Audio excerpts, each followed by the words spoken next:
which is, of course, in the middle of it remains the military and the military elite. That's kind of the absolutist thinking that we'll watch, we are going to guard this transformation, but very much with an iron kind of hand.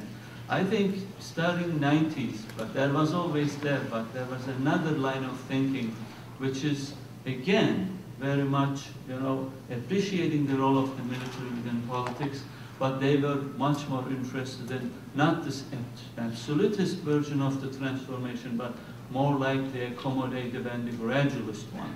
In that, they were ready, they've been ready to work with the civilians. There was this understanding very much emerging now in our interviews with the retired, particularly we understand that a lot of them knew by then that the military or the military coups, military interventions solved nothing but creating problems in the long term, and that it wasn't even good for the military. The military was losing prestige when it was more and more involved in politics.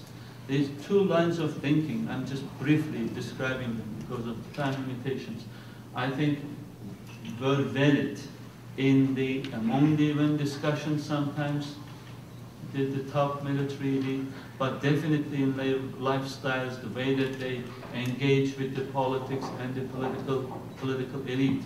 Of course, the institution, the historical legacy is more kind of, particularly with probably the young officers and their thinking, is more in line with this absolutist thinking that yes, we are here, if something ever risky takes place, we would move in, take care of it, and then put the car back in the road, and it would, even if it's slow, it would still drive. Of course, when Turkey did not and could not solve some of its major issues, that included, for example, political Islam, that included particularly the Kurdish question and the PKK problem, then in the minds of these gradualists, it became even more clear that the civilians and cooperation with the civilians had to be the primary responsibility. The EU process did help that a lot. 99, I think around that time was key. There was basically Security Council and the state decision to go free, and the state elite in fact also gave the push. It was clear by then that Turkey was slowly going to go through another route to deal with its big problems. Now, we don't have a lot of time. I should just move from there. The researchers are reading all the documents came up, legally, illegally from the army ranks, the Cooper, top generals, in fact, were debating these issues. Some were very much saying, hey, we shouldn't do that.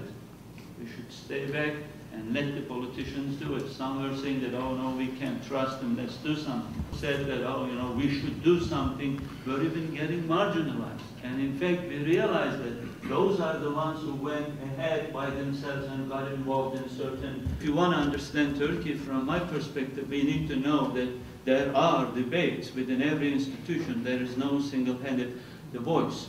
But these divides, the transitions and democratization would know that it's the most critical and most valuable stage in democratization.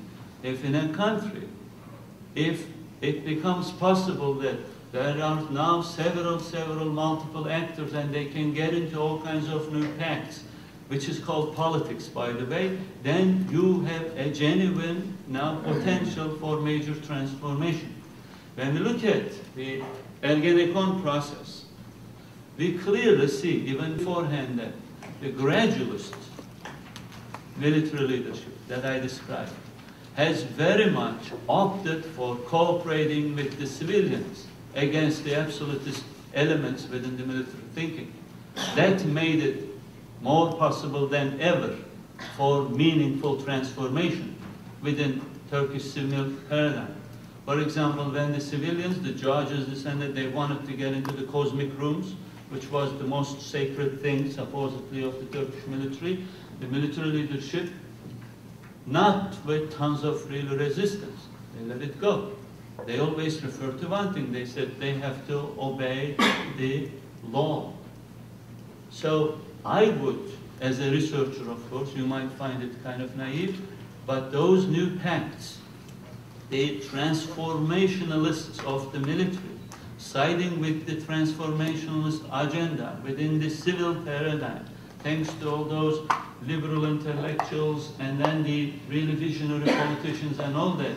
Now we have new type of pacts that are, I think, the building blocks for the new Turkey that Ihsan Hoca was referring to. And one last cautionary note, and then I'll stop. Of course, transformation is for real, and it looks like now we really do have, and we are in a new paradigm, particularly with respect to civil-military relations. But you ask whether there is any risk. There are risks, actually. There are risks, but and in my own understanding, maybe I do research on that issue too, I tend to exaggerate. The biggest risk against this paradigmatic shift, I think, is still the Kurdish question and the PKK issue. Why? For a very simple reason. If we, Turkey, and people in Turkey, politicians, intellectuals, and we kind of screw up, let's call it in a blunt way. Why is Turkey against the